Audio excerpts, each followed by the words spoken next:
కింద అందరూ కూడా భోజనం చేస్తూ ఉంటే శరణ్య దర్శన్ కోసమని మందు కలిపిన భోజనం తీసుకుని వెళ్తుంది. అలా మందు కలిపిన భోజనం తీసుకెళ్ళి దర్శన్కి ఇస్తూ ఉంటే ముందుగా దర్శన్ శరణ్య మీద మండిపడుతూ ఉంటాడు. ఈ రకంగా అయినా నాకు దగ్గర అవ్వాలని చూస్తున్నావా? నువ్వు ఎన్ని ప్రయత్నాలు చేసినా ఈ జన్మకు నా మనసులో నీ మీద ప్రేమ కలగదు అని చెప్పి ఇక అలా శరణ్యని ఎన్నో మాటలు అంటూ ఉంటాడు. మీరెన్ని మాటలు అన్నా భార్యగా మీకు భోజనం తీసుకురావాల్సిన బాధ్యత నా మీద ఉంది కదా అని చెప్పి శరణ్య అంటూ ఉంటుంది.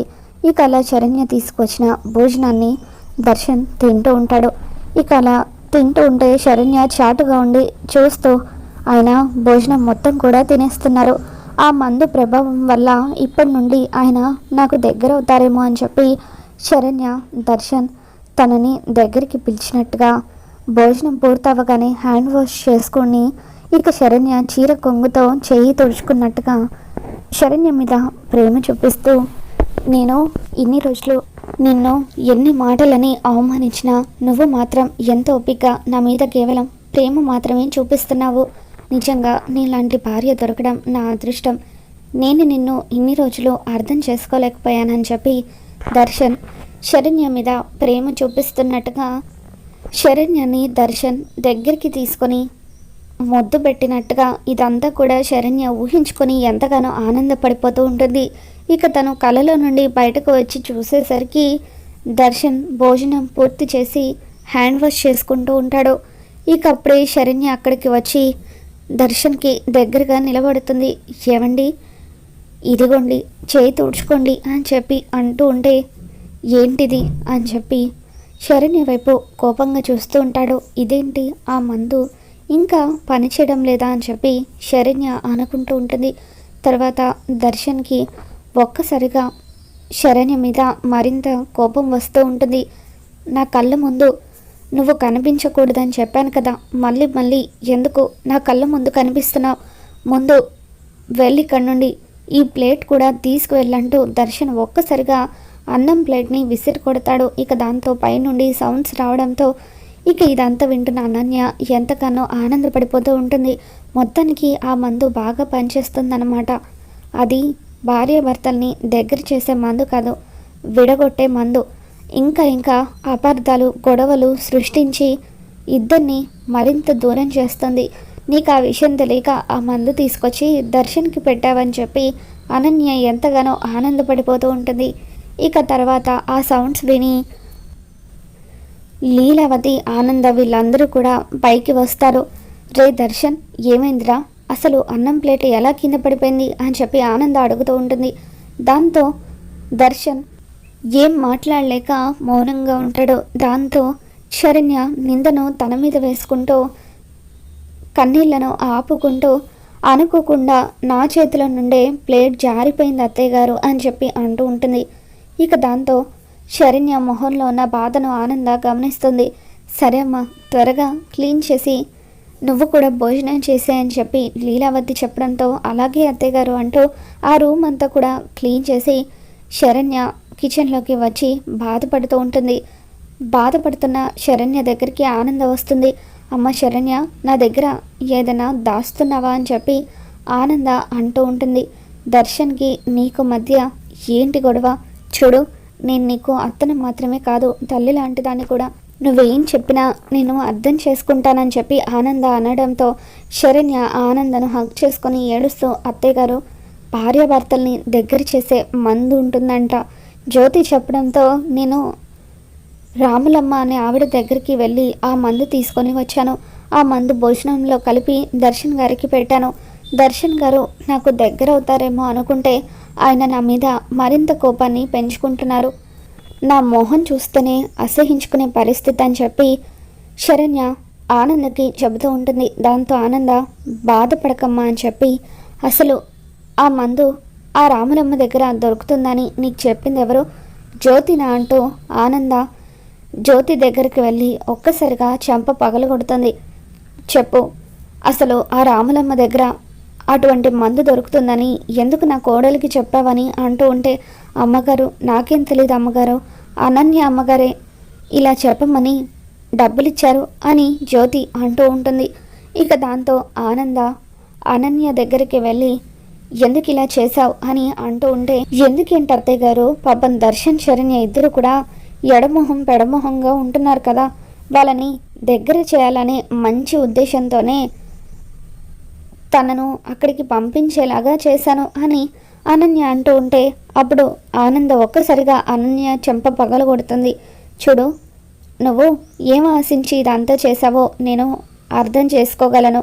ఇంకొకసారి నా కొడుకు కోడలు జోలికి వస్తే వాళ్ళ మధ్య గొడవలు సృష్టించాలని చూస్తే మాత్రం నేను చూస్తూ ఊరుకోను, చంపేస్తాను అంటూ ఆనంద అనన్యని బెదిరిస్తూ ఉంటుంది. ఇక ఆ తర్వాత గదిలో ఒంటరిగా ఉన్న శరణ్య దగ్గరికి ఆనంద వచ్చి, అమ్మ శరణ్య, నువ్వు దర్శన్కి దగ్గర అవ్వాలంటే నువ్వు నీలాగా ఉంటే సరిపోతుంది. ఇలా ఏవేవో మందులు తీసుకొచ్చి తినిపించాల్సిన అవసరం లేదమ్మా. నీ స్వచ్ఛమైన మనసు తెలుసుకున్న రోజు ఖచ్చితంగా దర్శన్ వాడే నీకు దగ్గర అవుతాడు. ఖచ్చితంగా ఆ రోజు దగ్గరలోనే ఉంది, ఓపికతో ఉండు అని చెప్పి ఆనంద చెప్పడంతో, అలాగే అత్తయ్య గారు అని చెప్పి శరణ్య అంటూ ఉంటుంది. మరోపక్క ప్రకాష్ లహరి జీవితాన్ని నాశనం చేసేస్తాడు. ఇక లహరికి మెలకు వచ్చేసరికి ప్రకాష్ బెడ్రూమ్లో ఉంటుంది. ఇక అలా ఒకే బెడ్ మీద ప్రకాష్ లహరి ఇద్దరు కూడా ఉండడంతో లహరి ఒక్కసారిగా భయపడిపోయి దూరంగా జరుగుతూ, ఇదేంటి, నేనెక్కడున్నాను, నువ్వేంటి నా పక్కన ఉన్నావు, మనం ఇద్దరం ఒకే బెడ్ మీద ఉన్నామేంటి అని చెప్పి కంగారు పడిపోయి అంటూ ఉంటుంది. ఇక దాంతో ప్రకాష్ లహరి అనుకోకుండా ఎప్పుడో పెళ్ళి తర్వాత జరగాల్సిన మన ఫస్ట్ నైట్ ఇప్పుడు జరిగిపోయింది అని చెప్పి అంటూ ఉంటాడు. దాంతో లహరి, వాట్ అంటే నా జీవితాన్ని నువ్వు నాశనం చేశావా అని చెప్పి లహరి ఏడుస్తూ ప్రకాష్ కాలర్ పట్టుకుంటుంది. దాంతో ప్రకాష్, ఊరుకో బేబీ, ఇప్పుడు ఏం జరిగినా నువ్వు చేయగలిగింది ఏమీ లేదు. మీ ఇంట్లో ఈ విషయం చెబితే నిన్నే చంపేస్తారు, నాకు వచ్చిన నష్టం ఏమీ లేదు.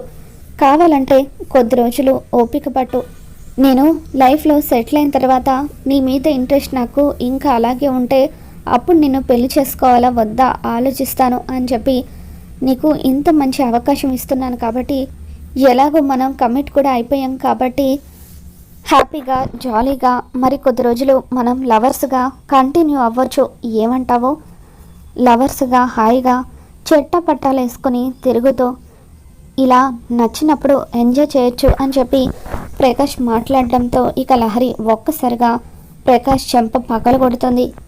నన్నే కొడతావా, నా వల్ల నీ జీవితం నాశనమైంది, అది గుర్తుపెట్టుకో. ఇప్పుడు నీ లైఫ్ నా మీద ఆధారపడి ఉంది.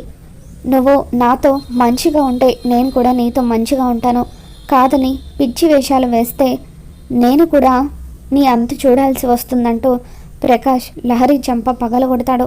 ఇక లహరి ఏడుస్తూ ఇంటికి వచ్చేస్తుంది.